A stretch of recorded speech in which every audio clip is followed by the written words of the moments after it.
Adi, le monde des vivants, bienvenue sur la chaîne Jardin Forêt.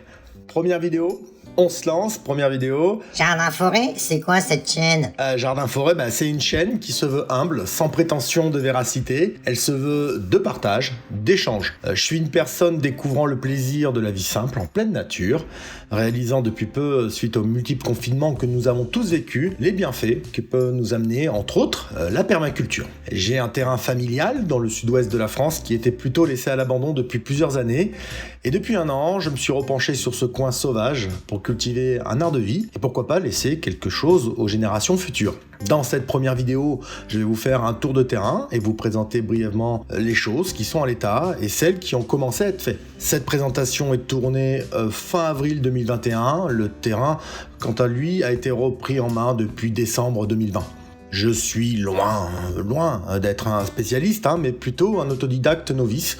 Donc dans ces expériences, il n'y aura aucune vérité absolue. C'est juste le témoignage d'un observateur de la nature qui, peut-être au fil du temps, gagnera en connaissance. Et si vous voulez participer et voir l'évolution de cette chaîne, et pourquoi pas percevoir ce que peut devenir ce petit coin au fond des bois, eh bien à vous de laisser des commentaires constructifs. Constructifs. Allez, je vous emmène faire un petit tour de terrain.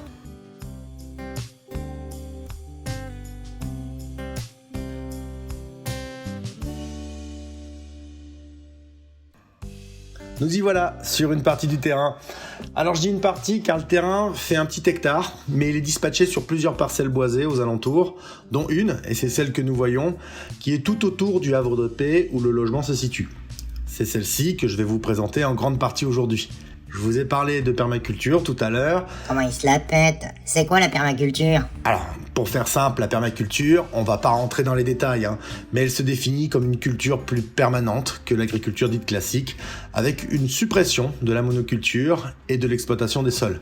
Je sais, ça fait beaucoup de fois le mot culture. En fait, c'est, pour ce que j'ai compris, c'est surtout la pratique du non-labour, garant de la préservation des équilibres des sols et d'une meilleure fertilité sur le long terme.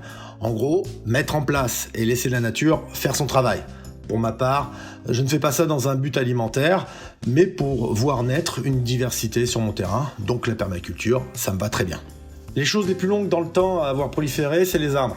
Ma première initiative, pour ma part, a été de planter dès que possible le maximum de fruitiers. Mais bon, vous allez voir, c'est qu'un début, je devrais sûrement accélérer la cadence l'année prochaine.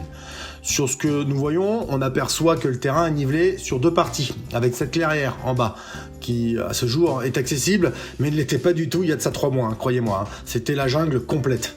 C'est un terrain qui pourtant était vierge en 99 suite à la tempête, et vous voyez que dans la clairière, comment la nature a repris le dessus. Mais cette flore sauvage, constituée principalement de jeunes pousses et de ronces, laisse peu d'accueil pour un randonneur même averti.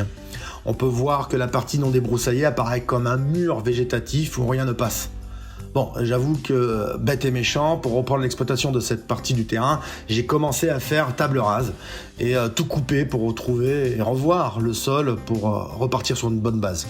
Assassin, il coupe les arbres, il se dit amoureux de la nature. Je vous rassure, je n'ai pas coupé les gros arbres dans cette clairière, je n'ai pas, pour l'instant, pas rien planté. Je voulais juste pouvoir recirculer sur le terrain et j'ai de quoi faire encore pour retrouver les limites de la parcelle.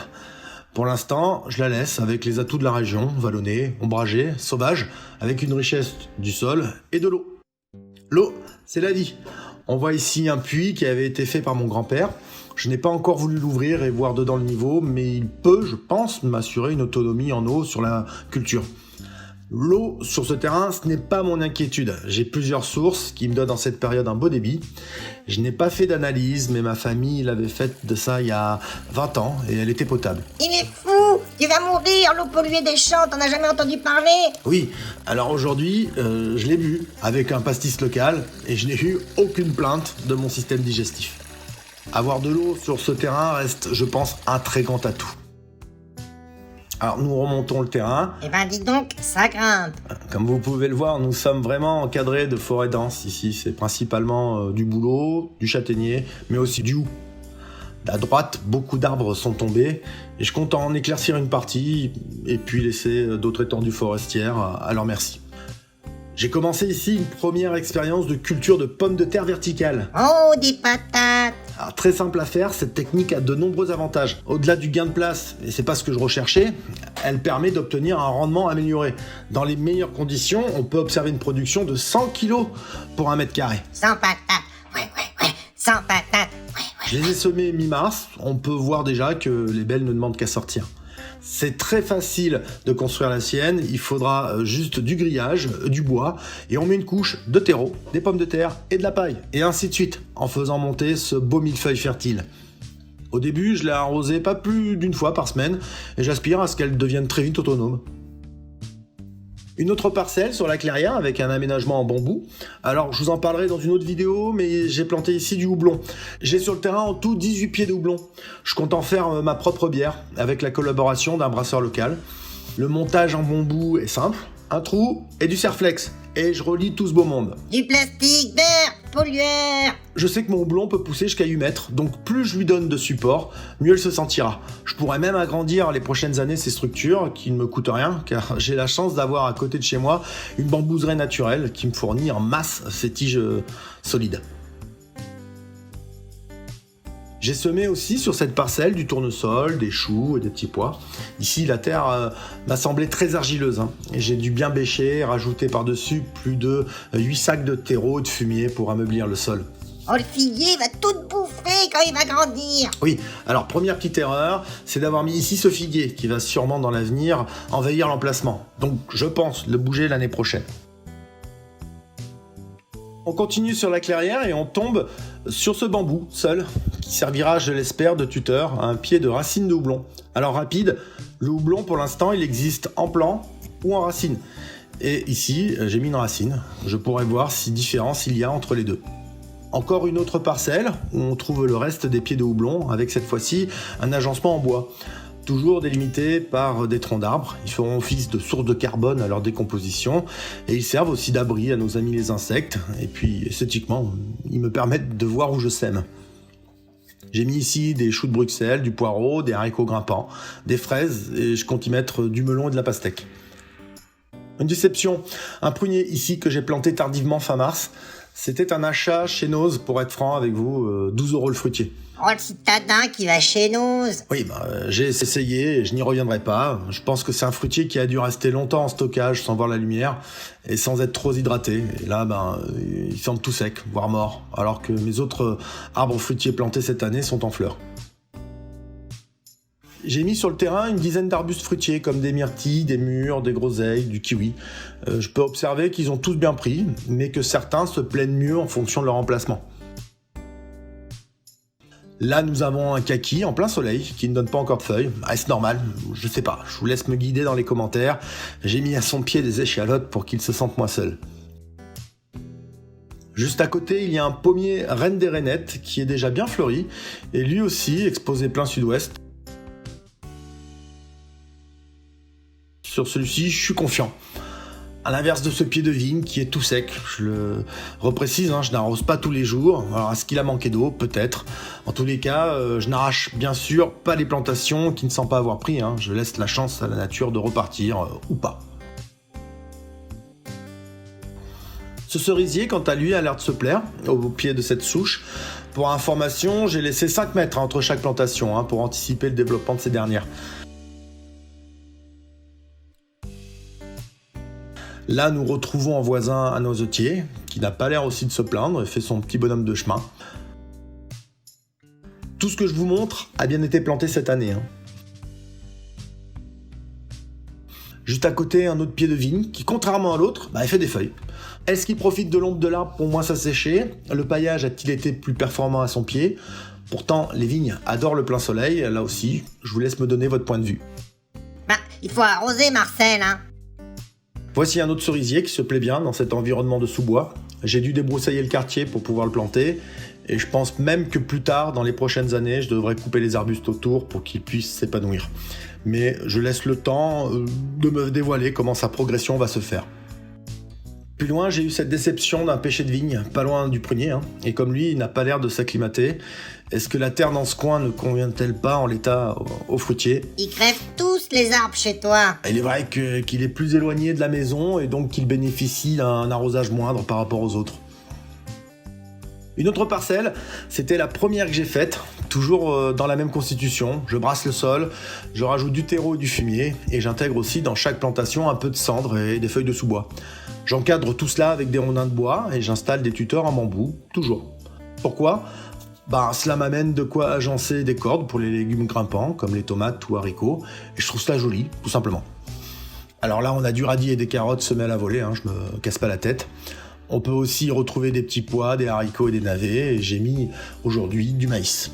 Je mettrai aussi au coin de chaque banc de culture un arbre fruitier. Ici, c'est un pommier, qui a dû prendre le gel car ses premières pousses n'ont pas tenu le coup. Encore un, allez! Mais je pense pas qu'il soit foutu, à suivre.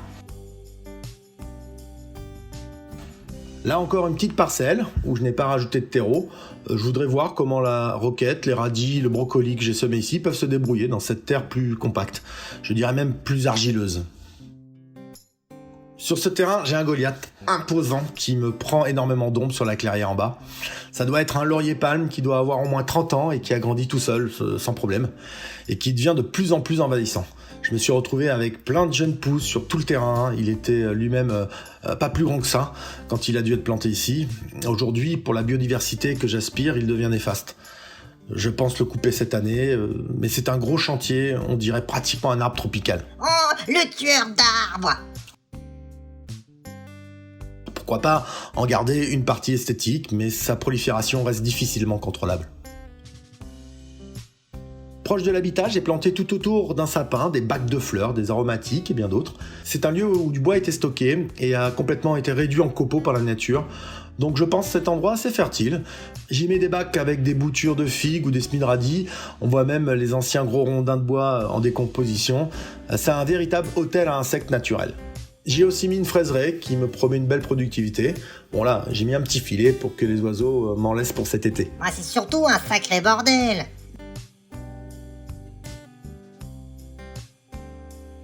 Les aromatiques, j'essaye d'en planter partout, même dans le côté sauvage du bois. La menthe s'y sentira bien, et j'espère proliférera à son aise. Le seul fruitier témoin de mon arrivée, c'est ce cerisier.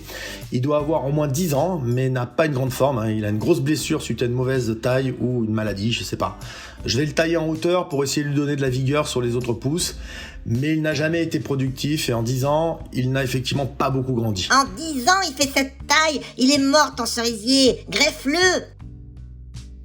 Il reste juste cette branche qui donne des fleurs, à voir si une taille lui sera bénéfique. Pour mieux connaître son terrain, il ne faut pas avoir peur de l'échec et tester des choses. Eh bien, testons! J'ai cette partie de sous-bois qui est ensoleillée et ombragée. J'ai décidé d'y jeter des semences comme la nature pourrait le faire et voir ce qui va se passer. Alors, peut-être que cela va faire le bonheur des mulots, écureuils et oiseaux, et peut-être qu'il en restera aussi une partie qui donnera quelque chose. Là, j'ai dans cette petite coupelle des noix, noisettes, noyaux de pêche, graines de petits pois, d'haricots, de courges et des graines de fleurs. Donc je les lance au hasard, comme ça. Et je repasserai dans 2 mois voir si quelque chose en est sorti. La forêt ne devrait pas être déçue de ce geste. Et t'as qu'à balancer des cacahuètes et des pistaches tant que t'y es. Voilà, c'est fini. J'espère que cette vidéo vous aura plu. N'hésitez pas à laisser un commentaire constructif. Je suis preneur de tout bon conseil. Si vous voulez d'autres vidéos, mettez un pouce bleu, ça fait toujours plaisir. Je vous laisse avec 10 secondes d'ambiance forêt nature que je vous conseille de vivre quotidiennement. Et sinon, je vous souhaite une bonne journée ou une bonne nuit et je vous dis à très bientôt. Tchuss!